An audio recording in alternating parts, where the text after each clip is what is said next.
Hello everyone, this is Surabhi. Welcome to Study Hacks. कैसे हो सब? आई होप आप लोग सब ठीक है, अपनी स्टडी को अच्छे तरीके से कवर अप कर रहे होंगे। यही मैं आशा करती हूँ। ओके, तो करना है अच्छे से कवर, ठीक है। चलो, आज का जो डिस्कशन है बहुत ही ज़्यादा इंपॉर्टेंट रहने वाला है। और साथ ही साथ कल आपकी वीडियो आई थी related to polity, right to equality and right to जो फ्रीडम है वो मैंने टोटली कवर अप कर दिया है। प्लीज़ उसको जाके देख लीजिएगा, बिकॉज उससे रिलेटेड बहुत सारे क्वेश्चन आते हैं एग्जाम में। तो उसका लिंक जो है आपको डिस्क्रिप्शन बॉक्स में मिल जाएगा और साथ ही साथ प्लेलिस्ट में भी आपको वो वीडियो मिल जाएगी। अगर बात करें तो आज का जो डिस्कशन है बहुत ही ज़्यादा इंटरेस्टिंग और बहुत ही ज़्यादा इंपॉर्टेंट है। आइए जो हम अपना डिस्कशन है वो हम लोग स्टार्ट करते हैं। पहले तो हम देख लेते हैं बलवंत सिंह के द्वारा काफ़ी ज़्यादा इंपॉर्टेंट जो डे था उससे रिलेटेड कुछ फैक्ट शेयर किए गए हैं, बिकॉज मैंने ये पूछे थे इसलिए किए गए हैं, ठीक है। चलो, वर्ल्ड इन्वायरमेंट डे जो है 5 जून को सेलिब्रेट किया जाता है और 2021 की जो थीम है वो है इकोसिस्टम एंड रिस्टोरेशन। अभी मेरे को आप ये क्वेश्चन बताइएगा एक और, वर्ल्ड अर्थ डे कब सेलिब्रेट करते हैं, ठीक है। साथ ही साथ वर्ल्ड वाटर डे कब सेलिब्रेट करते हैं, प्लस थीम भी बताइएगा, ठीक है, आपकी रिवीजन हो जाएगी। और अर्थ आर जो है वो कब सेलिब्रेट किया जाता है, ठीक है। और टाइम ड्यूरेशन क्या है अर्थ आर का, ठीक है, अर्थ आर। ओके, ठीक है, क्लियर दिख रहा है ना? ओके, चलो चलते अपने हम सेशन की ओर, डिस्कशन की ओर। कारगिल विजय दिवस, कारगिल विजय दिवस जो है आज ही के दिन सेलिब्रेट किया जाता है। क्यों? क्योंकि इस दिन हमें क्या सक्सेस मिली थी, इंडिया और पाकिस्तान की वॉर देखने को मिली 1999 में, ठीक है। तो 26 जुलाई 1999 में आपको कारगिल जो वॉर वो देखने को मिली, तो हम लोग जीते, यानी कि इंडिया जीती इसमें, ठीक है। तो पाकिस्तान तो बताइए आपको, ठीक है। तो हम इस दिन क्या करते हैं, अपनी जीत सेलिब्रेट करते हैं, ठीक है, जो हमने विजय प्राप्त की थी पाकिस्तान के ऊपर। ओके, तो ये जो हम सेलिब्रेट कर रहे हैं विक्ट्री जो है वो 22 ईयर्स हम सेलिब्रेट कर रहे हैं अपनी विक्ट्री के। ऑपरेशन विजय काफ़ी ज़्यादा इंपॉर्टेंट है ये, ठीक है। डे तो इम्पोर्टेंट है ये। ऑपरेशन विजय कब कब चलाया गया, हमारी इंडिया में ऑपरेशन विजय जो है हिस्ट्री में 2 बार चलाया गया। एक तो चलाया गया कब, 1961 में, ओके। दूसरा चलाया गया 1999 में। और याद रखिएगा ऑपरेशन विजय जो है वो इंडियन आर्मी के द्वारा ही चलाया गया, ठीक है, उनके द्वारा ही, इंडियन आर्मी के द्वारा ही लॉन्च किया गया। फर्स्ट ऑपरेशन विजय जो है वो लॉन्च किया गया 1961 में, ठीक है। तो जो कैप्चर कर रखा था गोवा को, अंजे दीवा island and Daman and Diu. Second जो है वो ऑपरेशन विजय जो है वो लॉन्च किया गया 1999 में। तो बोथ जो ऑपरेशंस थे उसमें हम लोगों को विजय प्राप्त हुई, ठीक है।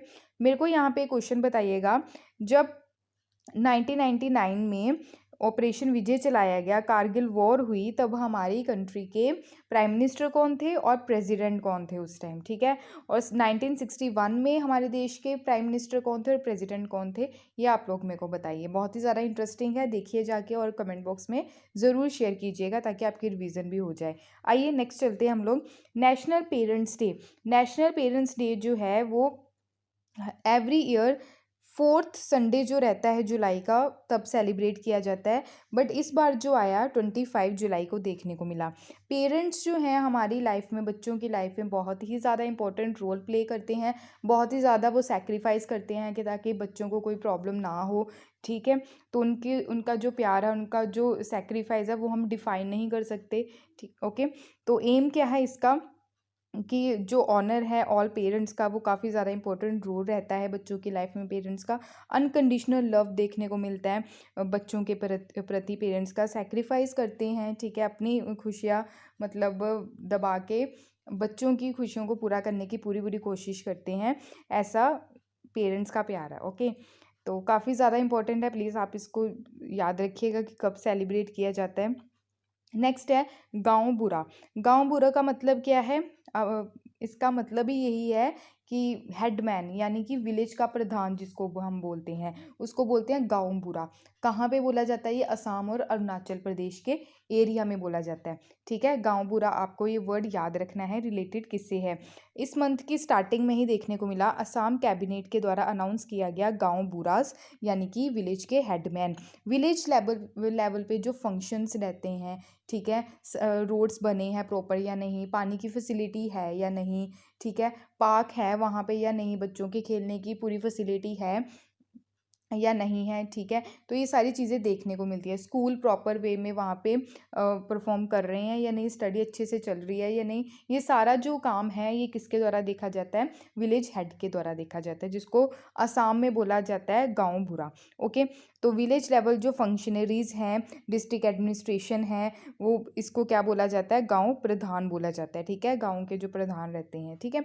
तो इंस्टीट्यूशन जो है गाँव बुरा असम में, इसको कॉलोनियल जो एरा था, यानी कि जब ब्रिटिशर जो हमारी कंट्री में रूल करते थे, तब से ये देखने को मिल रहा है ये इंस्टीट्यूशन जो है गांव बुरा का। ब्रिटिशर्स क्या करते थे, इनको अपॉइंट क्यों करते थे, अपॉइंट करते थे, बट जो गांव का सबसे ओल्डेस्ट पर्सन था उसको अपॉइंट किया जाता था विलेज में एज अ हेड। ओके, ताकि वो जितने भी मैटर्स है रिलेटेड टू लैंड से रिलेटेड, रेवेन्यू जो है, जो टैक्स कलेक्ट किया जाता था उससे रिलेटेड पर्टिकुलर एरिया में, तो ब्रिटिशर्स क्या करते थे, सबसे जो ओल्डेस्ट पर्सन है गांव का उसको हेड यानी कि प्रधान चूज करते थे। वैसा ही सिमिलर आप देख सकते हैं अरुणाचल प्रदेश में गांव बुरा एंड बुरीस बोला जाता है, वहाँ पे भी most important village level functionaries जो हैं वो देखने को मिलती हैं।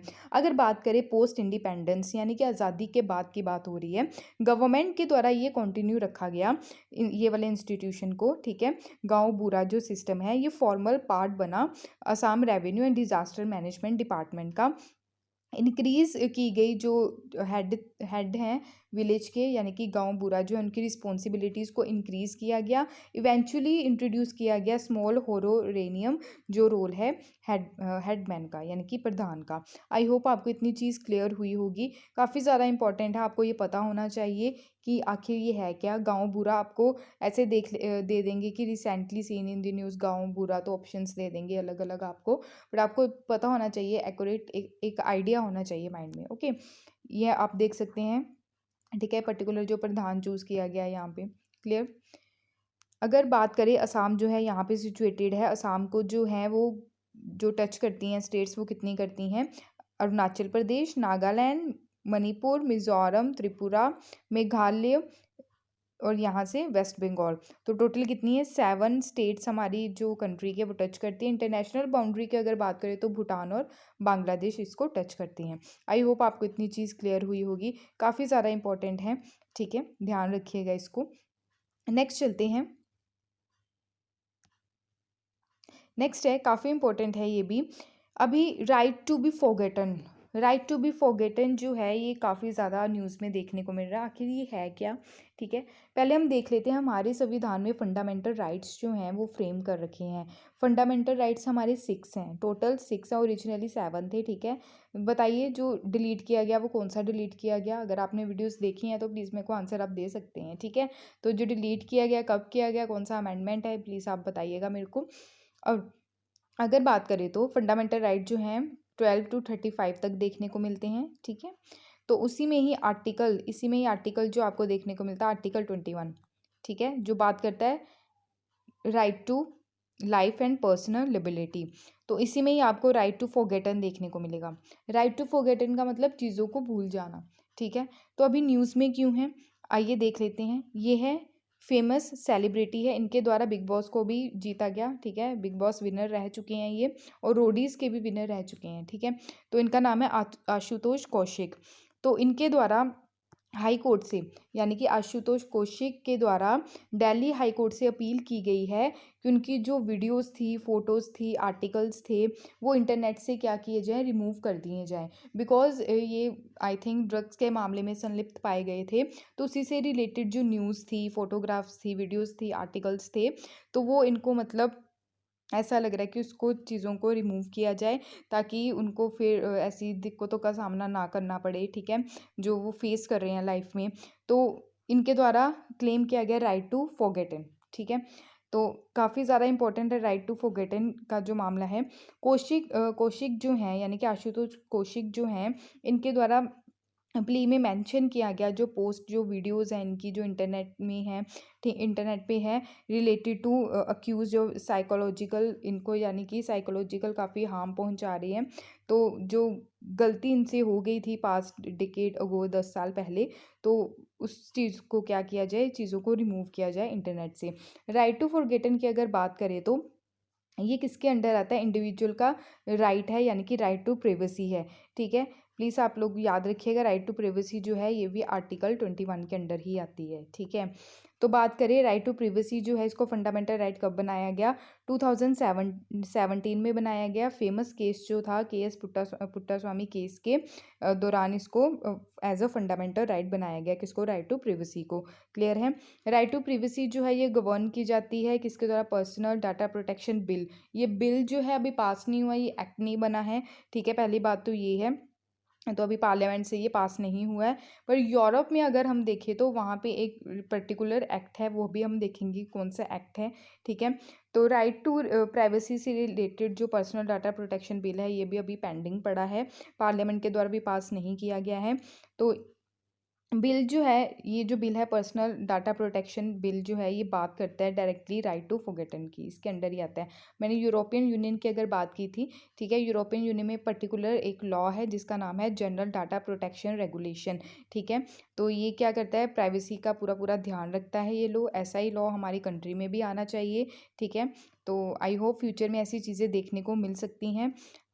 अगर आपको ये अगर आपको ये बिल्कुल समझ में आ गया है तो प्लीज़ आप लोग कमेंट बॉक्स में बताइएगा, अगर फिर भी नहीं आया तब भी बताइए, ठीक है। आई होप आपको ये सारी चीज़ें क्लियर हुई होंगी। नेक्स्ट चलते हैं।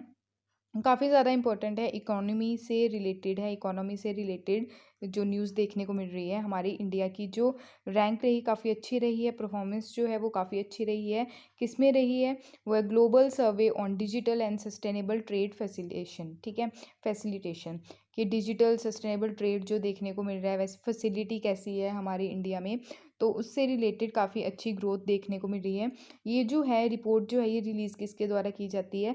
United Nations economic and social commission for Asia Pacific के द्वारा। ये हर 2 साल बाद इसको रिलीज़ किया जाता है। एम क्या है कि प्रोग्रेस देखना एक पर्टिकुलर कंट्री की ट्रेड फैसिलिटेशन से रिलेटेड जो रिफॉर्म्स हैं रिस्पेक्टिव जो मेंबर स्टेट्स हैं इसकी। सर्वे जो है ये 2015 से कंडक्ट करवाया जा रहा है। जॉइंटली ये सर्वे कंडक्ट करवाया जाता है यूनाइटेड नेशनल रीजनल कमीशन के द्वारा। ये बाकी इसकी क्या है, इसके जो ऑर्गन्स आप देख सकते हैं ये जॉइंटली मिलके काम करते हैं। 2021 का जो सर्वे है इसमें 58 ट्रेड फैसिलिटेशन मेजर कवर किए गए हैं WTO World Trade Organization trade facilitation agreement के द्वारा, ठीक है। तो वर्ल्ड ट्रेड ऑर्गेनाइजेशन जो है इसका पहला नाम क्या था? इसका रीनेम किया गया। इसका पहला नाम क्या था देखिएगा जाके, और इसको कब रीनेम किया गया ये भी बताइएगा। हेडक्वार्टर्स कहाँ पे है? क्लियर? तो कब इसको लॉन्च यानी कि इस्टेब्लिश किया गया ये भी बताइएगा, ओके। तो काफ़ी ज़्यादा इंपॉर्टेंट है, आपकी रिवीजन भी हो जाएगी, बहुत बार बता भी चुकी हूँ मैं। इंडिया का जो स्कोर रहा है 90.32% रहा है, काफ़ी अच्छा स्कोर रहा है। अगर कंपेयर करें 2019 में था 78.49%, तो काफ़ी अच्छा जो ग्रोथ देखने को मिला है related to digital and sustainable trade जो देखने को मिलता है हमारी इंडिया में।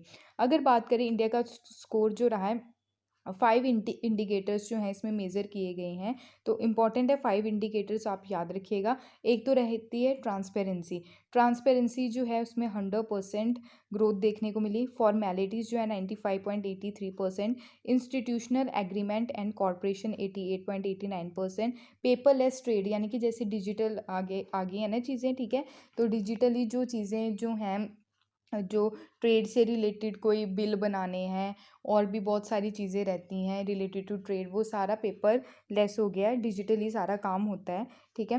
क्रॉस बॉर्डर पेपरलेस ट्रेड जो है 66.67% देखने को मिला। इंडिया की जो ओवरऑल स्कोर रहा इंडिया का हायर है मैनी OECD कंट्री से और यूरोपियन यूनियन रीजन से, ठीक है। OECD यानी कि Organisation for Economic Corporation and Development, ये एक इंटर गवर्नमेंटल ऑर्गेनाइजेशन है यानी कि इकोनॉमिक ऑर्गेनाइजेशन है। 38 मेंबर कंट्रीज़ हैं, ठीक है। तो इसको फाउंड किया गया था 1961 में। तो क्लियर है आपको इतनी चीज़। इंडिया जो है ऑल्सो इंडिया की बेस्ट परफॉर्मेंस रही है अगर कंपेयर करें south and south west Asia जो रीजन है और एशिया पैसिफिक रीजन से, ठीक है। गवर्नमेंट ऑफ इंडिया के द्वारा इंप्लीमेंट किए गए वेरियस मेजर, अलग अलग measure related to technology intervention और ट्रांसपेरेंसी कैसे लेके चलनी है डे बाय डे के जो एडमिनिस्ट्रेशन है उसमें। तो काफ़ी ज़्यादा इंपॉर्टेंट है ये इंडिकेटर्स, याद रखिएगा, मोस्ट इंपॉर्टेंट है ये। अगर बात करें यहाँ पे आप देख सकते हैं transparency, formalities, institution, agriculture, paperless trade, ठीक है, ये सारे इंडिकेटर्स आपको दे रखे हैं। आई होप आपको ये सारी चीज़ें क्लियर हुई होंगी। बात करें United nation economic and social commission for Asia and Pacific की, ये एक रीजनल डेवलपमेंट आर्म है united nation Asia Pacific region की। 53 मेंबर स्टेट्स हैं, 9 एसोसिएट मेंबर है फ्रॉम एशिया पैसिफिक रीजन से। इंडिया भी इसका पार्ट है, ये याद रखिएगा। इस्टेब्लिश इसको किया गया 1947 में। हेडक्वार्टर इसके कहाँ पे है? बैंकॉक, थाईलैंड में है। रिसेंटली इनके द्वारा रिपोर्ट जो पब्लिश की गई है वो है economic and social survey of Asia and Pacific 2021 towards post covid resilient economy. याद रखिए ये किसके द्वारा रिलीज की गई है? United nation economic and social commission for Asia and the Pacific. I hope आपको इतनी चीज़ क्लियर हुई होगी, इंपॉर्टेंट है, याद रखिएगा। नेक्स्ट है इंटरनेशनल सोलर अलायंस की बात की जा रही है। बहुत सारी जो कंट्रीज़ है इसका पार्ट बनी है। ये एकलौती इंटरनेशनल एजेंसी है जिसका हेडक्वार्टर हमारे इंडिया में है। बताइएगा इंडिया में कहाँ पे हेडक्वार्टर है इसके, ठीक है। तो आइए बात करते हैं। स्वीडन के द्वारा रेटिफाई कर दिया गया है फ्रेमवर्क एग्रीमेंट कि ये अब इंटरनेशनल सोलर अलायंस का क्या है? पार्ट बनने जा रहा है, ठीक है। तो अब ये स्वीडन जो है ये मेंबर है ग्लोबल जो प्लेटफॉर्म है इंटरनेशनल सोलर अलायंस का। जो ये इंटरनेशनल सोलर अलायंस है ये इंडिया का इनिशिएटिव है। एम क्या है? रिन्यूएबल जो एनर्जी है, रिन्यूएबल का मतलब क्या रहता है? फिर से उस एनर्जी को रिन्यू कर लेना, जैसे सोलर एनर्जी, विंड एनर्जी, ठीक है। तो रिन्यूएबल एनर्जी और सस्टेनेबल जो डेवलपमेंट है इसको क्या करना? प्रमोट करना। अगर बात करें इंटरनेशनल सोलर अलायंस की, इंपॉर्टेंट है ये, याद रखिएगा और ध्यान से सुनिएगा। ये इंटरनेशनल सोलर अलायंस जो है ये इंडियन इनिशिएटिव है। लॉन्च किसके द्वारा किया गया? प्राइम मिनिस्टर ऑफ इंडिया के द्वारा, यानी कि ऑनरेबल प्राइम मिनिस्टर जो है हमारे श्री नरेंद्र मोदी जी उनके द्वारा। एंड साथ में कौन था? प्रेसिडेंट ऑफ फ्रांस, ठीक है। तो फ्रांस के जो प्रेसिडेंट थे तो इनके द्वारा 30 नवंबर 2015 में जो पेरिस फ्रांस में जो मीटिंग देखने को मिली थी, ठीक है, वहाँ पे इसको लॉन्च किया गया। फ्रांस जो है साइडलाइंस, यानी कि फ्रांस में जो कॉन्फ्रेंस ऑफ पार्टीज यानी कि COP21 की जो मीटिंग चल रही थी उसी में ही इसको क्या किया गया? लॉन्च किया गया। विथ टू 121 सोलर सोर्स जो रिच कंट्रीज़ है, हाईली फुली और partially between Tropic of Cancer and Tropic of Capricorn. यहाँ पे आप देखिएगा ये जो पिक्चर में शो कर रखा है जो ट्रॉपिक ऑफ कैंसर में जो कंट्रीज़ हैं, ठीक है, हमारी कंट्री भी इसमें आ जाती है, ठीक है। ये तो इक्वेटर है और ये है ट्रॉपिक ऑफ कैप्रिकॉर्न में जो कंट्रीज़ हैं, ठीक है। तो ये जो हैं इनको मेंबर बनाने की बात की जा रही है, ठीक है। तो रिच सोर्स हैं ये कंट्रीज़, ठीक है, किसका? सोलर का, ठीक है। सोलर रिसोर्स काफ़ी ज़्यादा पाए जाते हैं यहाँ पे। अगर आप देखें स्वीडन से पहले, स्वीडन अगर यहाँ पे स्वीडन जो मेंबर बनने जा रहा है ये 88 मेंबर बनने जा रहा है। तो अब तक कितने थे? 87 थे, ठीक है, जिन्होंने फ्रेमवर्क एग्रीमेंट साइन किया था इंटरनेशनल सोलर अलायंस का। तो 67 जो डिपॉजिट हैं इंस्ट्रूमेंट रेटिफिकेशन देखने को मिला। जो स्वीडन से पहले कौन सी कंट्री ने इसको रेटिफाई किया? निकारागुआ। निकारागुआ कहाँ पे है? सेंट्रल अमेरिकन कंट्री है। ये 87th बनी थी, अब को 88th जो बनी है वो कौन सी बनी है? स्वीडन बनी है। आई होप आपको इतनी चीज़ क्लियर हुई होगी, काफ़ी ज़्यादा इंपॉर्टेंट है ये, ठीक है। तो ग्लोबल डिप्लॉयमेंट जो है 1000 गीगावाट सोलर जनरेशन कैपेसिटी का इन्वेस्टमेंट करना, इसमें सोलर कैपेसिटी जो है सोलर एनर्जी जनरेट करना 1000 बिलियन डॉलर जो है US डॉलर इसमें इन्वेस्ट किए जाएंगे सोलर एनर्जी को, सोलर जनरेशन कैपेसिटी को जनरेट करने के लिए 2030 तक, ठीक है। अगर बात करें इंटरनेशनल सोलर अलायंस की, यहाँ पे काफ़ी ज़्यादा इंपॉर्टेंट जो है, यहाँ पे चलो हेडक्वार्टर्स बता दिए हैं, ठीक है। गुड़गांव में यानी कि गुरुग्राम में इसके हेडक्वार्टर्स देखने को मिलते हैं। अगर बात करें तो 175 गीगावाट जनरेशन, यानी कि 175 गीगावाट सोलर कैपेसिटी है वो जनरेट करना कब तक? 2022 तक, ये हमारी कंट्री का टारगेट है, ठीक है। तो 1000 जो गीगावाट है वो 2030 तक, 1 ट्रिलियन इसमें इन्वेस्टमेंट देखने को मिलेगा, गोल जो है 2030 तक का है। 20 गीगावाट जो है सोलर कैपेसिटी ऑलरेडी जो है इंस्टॉल कर दी गई है इंडिया में, ये हमारे जो प्राइम मिनिस्टर हैं उनके द्वारा ये बोला गया है, अनाउंस किया गया है। आई होप आपको इतनी चीज़ क्लियर हुई होगी, काफ़ी ज़्यादा इंपॉर्टेंट है, ठीक है, याद रखिएगा इसको।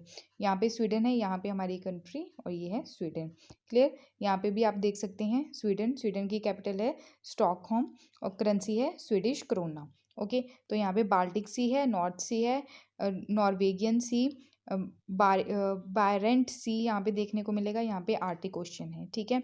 तो ये क्या है, इंग्लिश चैनल, क्लियर। और बे ऑफ बिस्के तो इम्पॉर्टेंट है, आसपास के जो एरिया है उसको भी देख लिया कीजिए, काफ़ी ज़्यादा इंपॉर्टेंट चीज़ें हैं। नेक्स्ट है, नेक्स्ट अगर बात करें तो ये है ककातिया रुद्रेश्वरा टेम्पल जो है तेलंगाना का, इसको यूनेस्को जो हेरिटेज लिस्ट है उसमें शामिल कर दिया गया है। पहले हमने पढ़ा था, कल ही हमने डिस्कस किया है कि पहले कितनी थी, 38 यूनेस्को जो साइट्स थी, ठीक है। अब एक और ऐड हो गई है हमारे इंडिया की, वो अब बन गई है टोटल 39, ठीक है। तो इंडिया की 39th UNESCO world heritage list जो है उसमें काकातिया रुद्रेश्वरा टेम्पल जो है, जिसको रामप्पा टेम्पल बोला जाता है, पलामपेट मुलुगु डिस्ट्रिक्ट जो है, कहाँ पे, नियर वारंगल तेलंगाना में ये टेम्पल आपको देखने को मिलता है, ठीक है।